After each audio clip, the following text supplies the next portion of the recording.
welcome to the Recovery Daily Podcast. I'm your host, Rachel Abbasi. I'm a grateful recovering alcoholic and stroke survivor.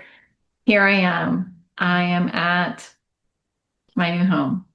And I've got an adorable little sitting area, and I bought some podcast stuff. I don't have my microphone hooked up right now, so I'm just using the computer mic, but I do have a boom hanging over that I just have to find the wire.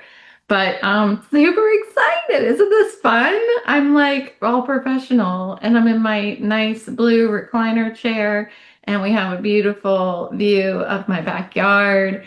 And I can't tell you, I have been so freaking elated. Like I have just like tears of joy, like right bubbling on the surface that could explode at any time. Um, so I literally forgot to record yesterday. I have just been obsessive, that's what my ism is that I can obsess about anything. And I have obsessed about unpacking boxes. So I can't even like eat my lunch without reaching over and taking something out of the box and unwrapping it and figuring out where it goes. And I'm like, I need to buy this for the guest bathroom. And I need to buy this so that I have a little rolly cart to put my nail stuff on. So I need to just get a hold of myself. I need to rein myself in. So it's just been wonderful. I've walked Autumn to the beach 3 mornings in a row. The last recording that I did, I actually recorded it the day before I moved and posted it the day that I was in the morning that I was in my new house here. So I'm a little off, and I'm not going to apologize because you guys are on this journey with me, and I'm sure you're smiling from ear to ear knowing that that I made it. And because that's what we do here, we celebrate each other. And so I've been walking to the beach, which is 5 minutes from my house, walking. Walking is 5 minutes from my house. Walking with a vestibular disorder, mind you, it's 5 minutes from my house. I just walked to the dog park today, which is probably 10 or 15 minutes. It's probably 10 minutes, but it felt like 15. But it was just, I think I'm just really run down. So we walked to the dog park. Now I have to join the Happy Tails Dog Club to be able to use the dog park, but I plan on doing that. And Autumn was like whining to try to get in. I think there were 2 other dogs in the park when we were there, but we couldn't go in because we're not members. We did use their poopy trash bin, but shh, don't tell anybody. And she was whining. She was super excited, but we'll have to wait till we're members. So that's going to be 2 to 3 days. Boris will not be a member. He's not friendly. So Autumn's wondering who I'm talking to. She's like, are you talking to that same person, invisible person here that you were at the last house? Yes, Autumn, I am. So what else? There's a park, so in my backyard, there is another house. I guess, let's see, there's not another house in my backyard. What I'm saying is on the other side of those bushes right there, there's another person's backyard, and that they are on an inner street. So I live on a circle, and then there's another street that circles inside our circle, and then the park is in the middle there. So I walked her to the park yesterday, and it's beautiful. And all I can hear are like little prop planes or boats. Or I think I have PTSD from living in Northern Virginia because every time the wind blows and it rustles, it rustles the trees and the leaves, it sounds like a car is coming. So I have PTSD from living in traffic. So I'm just learning how to calm down. I haven't done it yet. I do have this gigantic spa shower that is like if I were to stand on my own shoulders and there was two of us, I still couldn't reach the ceiling. And there's like a big rainfall shower head that like pours rain down, and then there's another shower head from the other side. I told my family, I'm like, I feel like I need goggles to take a shower in there because there's so much water. I told my husband that I said all I could think of the whole time that I was in there was how much water I was wasting. And he said, but did you enjoy it? And I was like, oh, yeah, I did. And he was like, that's what it's all about. So, really, really happy. It's a beautiful, tiny little backyard. It's very tiny, but it is perfect. It's perfect. And it's lined with trees, and we have a little porch that, since there are so many trees and it's fall, the leaves are all over the place, but my husband bought a leaf sucker upper. So I've been going out there and sucking up leaves with it, which is very satisfying. So I'm going to do that again today. Lots of gardening ahead of me, but really unpacking boxes is what I've been doing, and it's a lot. It's a lot. Remember when I was just a few days ago, when I was in the Airbnb, I was talking about all of my fears. I was talking about, oh, there's going to be drinking there, and, I'm going to have to start getting used to saying, I don't drink, I can't drink, I'm sober. Like I was feeling all of those like early sobriety fears, like what do I say? How do I handle this? And now that I'm here, I'm like, you handle it the way that you handle every other day. So I wanted to talk about living sober again and um, living without drinking, living with these new thinking habits that I've created, living with these new doing habits that I've created that I've learned from my program, and a lot of the a lot of building those new thinking and doing habits was started by just simply postponing my reactions. So I felt like back when I was drinking before I got sober, that I had to react to everything that I was thinking. I didn't feel like I made decisions like I do now. Like all of my actions today are conscious decisions. And what I used to figure is that if I was thinking something, like if I was thinking about drinking, I know a lot of people, this resonates. If I was thinking about a drink, I had to have the drink. I didn't feel like I had a decision, um, that I could choose whether I was going to have the drink or not. I felt like if I needed one, I had to go buy it.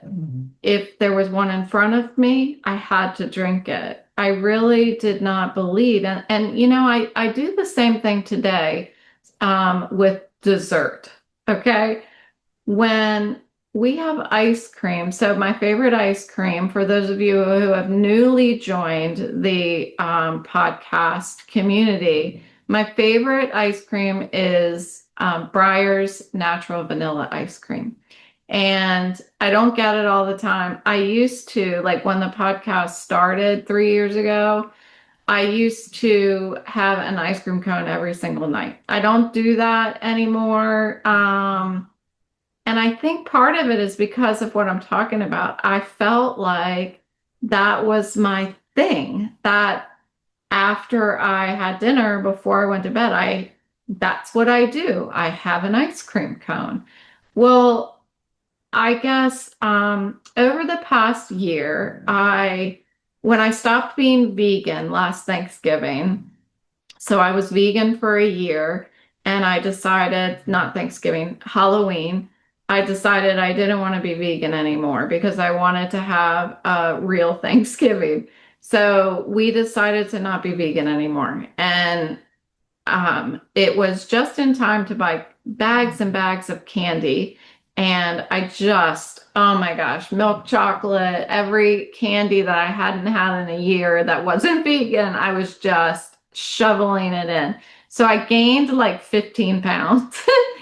And I finally got to the point where I'm starting to see that I've lost a lot of it. I still have some of it. But um, what was my point? Oh, I cut out the vanilla ice cream because I was like, there's no way I'm going to lose this without cutting out the vanilla ice cream. So I have done that over the past year. Once in a while I'll have vanilla ice cream. I'm kind of craving it lately, so we'll probably get some.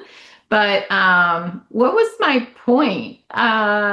This is so funny. What was my point? I have no, oh, I feel like I have to, if I think of candy, well, I have to eat the candy. And if I think of candy and we don't have candy, I'm frustrated. I'm frustrated that I don't have the candy because if I think about it, I should be able to have it. You know, these are all of my old thinking habits. And with the vanilla ice cream, that old thinking habit comes back again, and I need to rein it in and realize that when I think of something that might taste good, I don't have to have it. If I have a long-term goal of losing weight and I'm thinking, oh, I really want an ice cream cone, I can make a decision. That's my point. I can make a decision. Do I want to feed my goal or do I want to feed my face? You know, it's a decision today.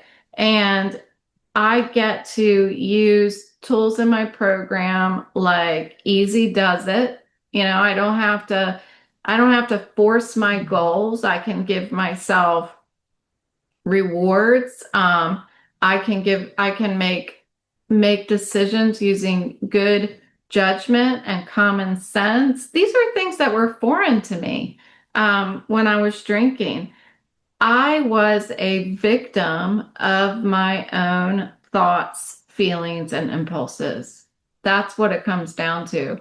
I felt like my decision maker was driven by my wanter. That my wanter was what was driving the bus. And today my wanter is what sits in the back, you know, sits behind the driver's seat. If my wanter is like telling the driver, the driver is my decision maker. Okay, we have a bus. The decision maker is the driver of the bus. The wanter is the person sitting behind the driver saying, oh, I really want to go to the ice cream store. Turn right, turn right. Well, my decision maker is the one that's like, no, we're going somewhere and we're not going to get there in time if we make a right and take ice cream, right? The decision maker is the one getting us to the goal. That's a beautiful example, if I don't say so myself. So I'm no longer a victim of that wanter. That's screaming in the back of my ear telling me what to do. And what got me here is the steps of Alcoholics Anonymous. The steps have helped to clear away the junk, clear away all of the busyness in between my ears so that I have space to really take time and think about and make good judgment and use common sense when I'm making my decisions. What's in my head can become all consuming if I don't ground myself. And I ground myself using meditation. Most of the time, I ground myself, it's nothing fancy. I stop and I take a deep breath.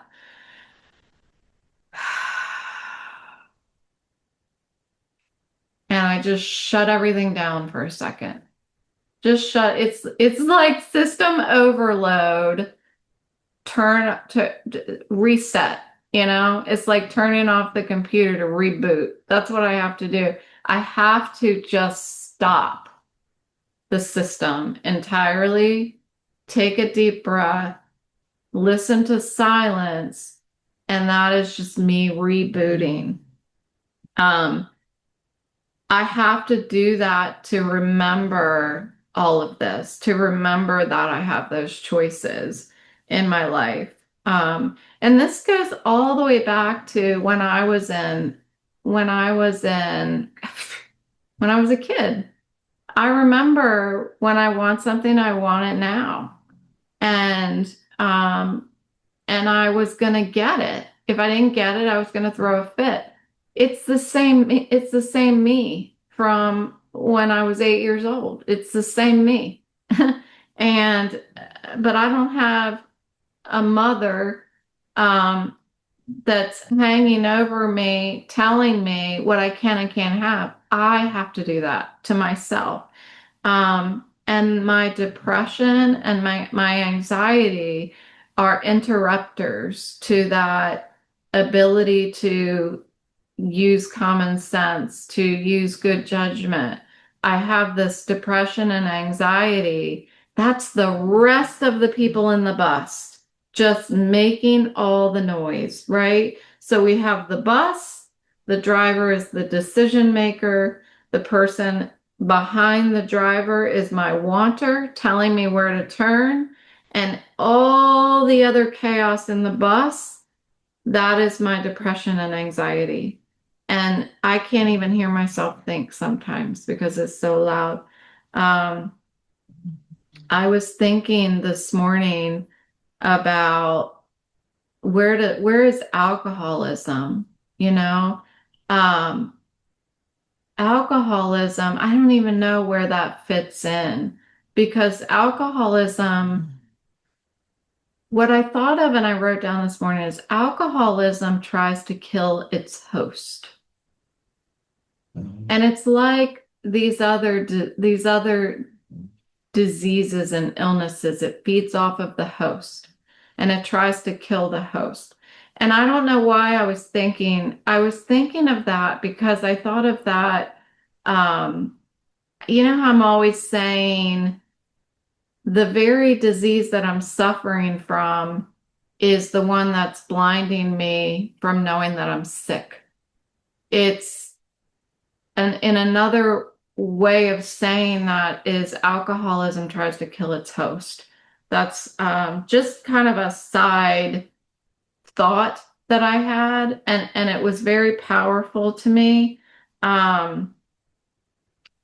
Today, I don't, I, if I keep going to my meetings, if I keep practicing the principles in all of my affairs, I don't have to sit in all of those feelings. I don't have to, I'm stronger than alcoholism if I'm using my program. I am. I'm stronger than my depression, my anxiety, and my alcoholism. Maybe alcoholism is also in the back of the bus. It seems more powerful than being in the back of the bus because it's actually trying to grab a hold of the wheel and throw me into a ditch.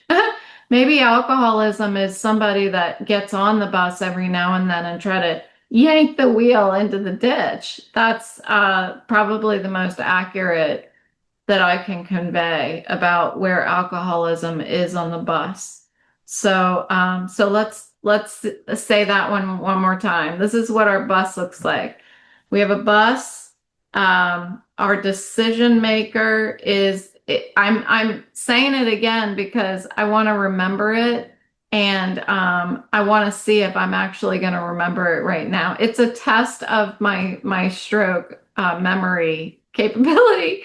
So we have a bus. The decision maker is driving the bus. My wanter is sitting behind the driver, telling me everywhere it wants to turn, um, to keep my decision maker from heading towards our destination. My depression and anxiety is in the back of the bus, and it's just causing chaos, so I can barely even hear my wanter. And then we've got alcoholism, who keeps getting on the bus and trying to grab a hold of the wheel and pull us into the ditch. That is a great, um, really visualization for me of what's going of the pressure that I feel inside of me on any given day, of the energy that I feel, um, building up in me every single day. It really is. It really is. And I'm glad that I recorded this, because I think I'm gonna build on this and make a blog on it for my website, because it really depicts how I feel on a given day. So so that's what I've got today, and we've reached another ending of an episode where we don't have any fancy closing, but I am truly happy to have sat down and taken time out of this bus I've this bus I've been driving, because it's been chaos, and just enjoy the afternoon sun coming in the window in my seated area, and the pooches are napping, and it's just a really peaceful moment. In fact, let's take a minute and just get quiet. Let's just, if you're driving, don't close your eyes, but if you're not driving, let's just take a minute of silence and just kind of soak in the peace.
That's good. That's what we need to be doing.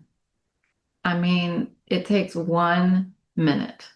It takes 1 minute to just stop. Just stop the bus. Just stop the bus and get quiet and be grateful for another day on earth.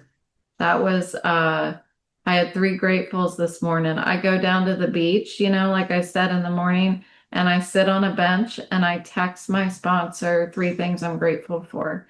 So I'm hoping to get into the habit of doing that. But my my gratitude this morning was that I'm grateful to be able to go down to that beach every day. I was grateful today to be able to talk to my psychiatrist, and I was grateful for another day on earth, you know, and that is how my mind shift has been already altering in the past 3 days is to be able to get in touch with just existence, being grateful for just existing, for getting through what I've gotten through to be where I am today. And I am really grateful for that. So thanks for joining me today, and I will talk to you tomorrow.